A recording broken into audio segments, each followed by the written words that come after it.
আসসালামু আলাইকুম। কেমন আছো প্রিয় শিক্ষার্থীরা? আশা করি ভালো আছো, সুস্থ আছো, নিজ নিজ বাসায় আছো, সকল প্রকার স্বাস্থ্যবিধি মেনে চলছো। আমি আল্লাহর রহমতে আলহামদুলিল্লাহ ভালো আছি। আজ আমি ব্যবস্থাপনা সম্মান তৃতীয় বর্ষ ছাত্রছাত্রীদের জন্য কার্য ব্যবস্থাপনা বিষয়টি নিয়ে অনলাইন ক্লাস শুরু করছি। আমরা কার্য ব্যবস্থাপনা বিষয়টির দ্বিতীয় অধ্যায় কার্যকৌশল নিয়ে আলোচনা করছি। আমি সৈয়দা ফারহানা জাহান, প্রভাষক, ব্যবস্থাপনা বিভাগ, ওমর গনি এমইএস কলেজ, চট্টগ্রাম। আমরা কার্য ব্যবস্থাপনা বিষয়ে দ্বিতীয় অধ্যায় কার্যকৌশল থেকে যে সকল বিষয় নিয়ে আলোচনা করব। কার্যকৌশল কি, প্রতিযোগিতামূলক অগ্রাধিকার কি, প্রতিযোগিতামূলক অগ্রাধিকারের সাথে বাজার বিভাজনের সম্পর্ক এবং প্রতিযোগিতামূলক অগ্রাধিকার নির্বাচন কিভাবে করা হয়। প্রথমে আসো কার্যকৌশল। আমরা জানি এর মধ্যে আমাদের জিনিসটা সম্পর্কে স্বচ্ছ ধারণা হয়ে গেছে। কার্যকৌশল হচ্ছে কর্পোরেট স্ট্র্যাটেজি, বাজার বিশ্লেষণ এবং প্রতিযোগিতামূলক অগ্রাধিকারের সমন্বয়ে গড়ে ওঠা কৌশল। অর্থাৎ যে কৌশলের মধ্যে কর্পোরেট স্ট্র্যাটেজি, বাজার বিশ্লেষণ এবং প্রতিযোগিতামূলক অগ্রাধিকার থাকবে সেটাই হচ্ছে আমার কার্যকৌশল। একটি ফার্মের দীর্ঘমেয়াদী এবং স্বল্পমেয়াদী কার্যসিদ্ধান্তের মধ্যে সংযোগ স্থাপন করে এবং ফার্মের প্রতিযোগিতা করার প্রয়োজনীয় সামর্থ্য বৃদ্ধি করে, যার কারণে বাজার বিশ্লেষণের পর অপারেশনের জন্য প্রতিযোগিতামূলক অধিকারসমূহ চিহ্নিত করা হয় এবং এর উপর ভিত্তি করে কার্যকৌশল প্রস্তুত করা হয়।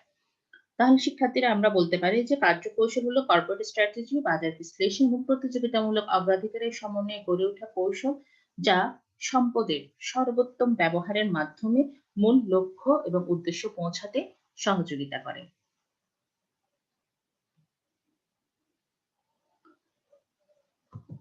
এরপরে আসো কার্যকৌশল। এই যে সেই একই স্ট্রাকচারের মাধ্যমে আমরা দেখিয়েছি কর্পোরেট স্ট্র্যাটেজি, মার্কেট অ্যানালাইসিস এবং কম্পিটিটিভ প্রায়োরিটিস অর্থাৎ প্রতিযোগিতামূলক অগ্রাধিকারের সমন্বয় হয়ে উঠছে কার্যকৌশল। আমরা এখন আলোচনা করছি কম্পিটিটিভ প্রায়োরিটিস অর্থাৎ প্রতিযোগিতামূলক অগ্রাধিকার নিয়ে। ক্রেতা ভোক্তাদের মনে অধিকতর আকর্ষণ সৃষ্টি করার জন্য যে সকল বিষয়ে অগ্রাধিকার দেওয়া হয় তাকে বলা হচ্ছে প্রতিযোগিতামূলক অগ্রাধিকার। ক্রেতামুখী অপারেশন স্ট্র্যাটেজি বা কার্যকৌশল তৈরি করতে হলে ক্রেতার স্বার্থের দিকে বেশি দৃষ্টি দিতে হয়, যাতে প্রতিষ্ঠান তার উৎপাদিত পণ্য বা সেবা নিয়ে ক্রেতার আস্থা অর্জন করতে পারে। কারণ ক্রেতার আস্থা অর্জনের উপরই প্রতিযোগিতায় টিকে থাকা নির্ভর করে। বিশেষ করে বাজার বিভাজনের পর ৩টি বিভাজিত অংশের জন্য প্রতিযোগিতামূলক অগ্রাধিকার নির্ধারণ করা হয়। এই প্রতিযোগিতামূলক অগ্রাধিকার মূলত অন্যের সাথে প্রতিযোগিতায় টিকে থাকার ক্ষেত্রে সহায়তা প্রদান করে। প্রতিযোগিতামূলক অগ্রাধিকার মূলত কর্পোরেট স্ট্র্যাটেজি এবং কার্যক্ষেত্রের স্ট্র্যাটেজির মধ্যে একটি সেতু বন্ধন তৈরি করে। কর্পোরেট স্ট্র্যাটেজি হচ্ছে প্রতিষ্ঠানের সমন্বিত কর্মকৌশল, আর এর আওতায় থাকে অপারেশন, মার্কেটিং, ফিনান্স ও অন্যান্য স্ট্র্যাটেজি। সবার মধ্যে প্রতিযোগিতামূলক অগ্রাধিকার একটি সেতু বন্ধন তৈরি করে। তাহলে আমরা বলতে পারি শিক্ষার্থীরা প্রতিযোগীর পণ্য অপেক্ষা নিজ প্রতিষ্ঠানের পণ্য ক্রেতা ভোক্তাদের মনে অধিকতর দৃষ্টি আকর্ষণ করার জন্য তাদের সুবিধা বিবেচনা পূর্বক যে সকল বিষয়ে অগ্রাধিকার দেওয়া হয় তাকেই বলা হচ্ছে প্রতিযোগিতামূলক অগ্রাধিকার। প্রতিযোগিতামূলক অগ্রাধিকারের সাথে বাজার বিভাজনের সম্পর্ক। আমরা এর আগে বাজার বিভাজন নিয়ে পড়েছি, অর্থাৎ বাজার কিভাবে ভাগ করা হয়। কার্যকৌশলে যে একটা গুরুত্বপূর্ণ কাজ এটা হচ্ছে বাজার বিশ্লেষণ। ঠিক আছে? বর্তমান সময়ে পণ্য সেবা উৎপাদনকারীকে ক্রেতামুখী উৎপাদন কৌশল অনুসরণ করতে হয়। ক্রেতা কি চায়, তাকে কিভাবে চায়, এই যে ক্রেতাকে সবচেয়ে বেশি আকর্ষিত করে তোলা, পণ্যটা সম্পর্কে তার কাছে তুলে ধরার যে কৌশল, তার সঙ্গে বাজার বিভাজনের একটি সম্পর্ক রয়েছে। তাহলে দেখা যাক প্রতিযোগিতামূলক অগ্রাধিকারের সাথে বাজার বিভাজনের কি সম্পর্ক আছে। বাজার বিভাজনের সাথে প্রতিযোগিতামূলক অগ্রাধিকার নির্বাচনের একটি ঘনিষ্ঠ সম্পর্ক আমরা দেখতে পাই। মূলত বাজার বিভাজনের পরই প্রতিযোগিতামূলক অগ্রাধিকার নির্বাচন করা হয়। আগে প্রথমে বাজার বিভাজন করতে হয়, মার্কেট অ্যানালাইসিস করতে হয়, এরপর প্রতিযোগিতামূলক অগ্রাধিকার নির্ধারণ করতে হয়। বিভাজিত বাজারে ক্রেতাদের বৈশিষ্ট্য, প্রকৃতি, তাদের রুচি ও পছন্দ ইত্যাদি বিবেচনা করে কি কি বিষয় প্রতিযোগিতার ক্ষেত্রে প্রভাব ফেলতে পারে তা নির্বাচন করতে হয়। এখানে আমরা ৪টা জিনিসকে ভাগ করেছি: আয়, মান, সময় এবং নমনীয়তা। সাধারণত নিম্ন আয়ের ক্রেতারা পণ্য নির্বাচনে পণ্য মূল্য বিবেচনা করে, আবার নিত্য প্রয়োজনীয় পণ্যের ক্ষেত্রে মূল্যভিত্তিক প্রতিযোগিতা হয়ে থাকে। ক্রেতার আয় ভিত্তিক বৈশিষ্ট্য বিবেচনা করে উৎপাদন ব্যয় কমিয়ে রাখার চেষ্টা করা হয়। মান, বিলাস সামগ্রীর ক্ষেত্রে ক্রেতারা মানের দিকে অধিক দৃষ্টি দেয়। উচ্চবিত্ত মানুষও মানের ব্যাপারে অধিক সচেতন। তাছাড়া যেসব পণ্য জনস্বাস্থ্যের ক্ষেত্রে গুরুত্বপূর্ণ অবদান রাখে সেসব পণ্যের ক্ষেত্রে মান একটি গুরুত্বপূর্ণ ভূমিকা রাখে। এক্ষেত্রে মানকে অধিক মূল্য দেওয়া হয়।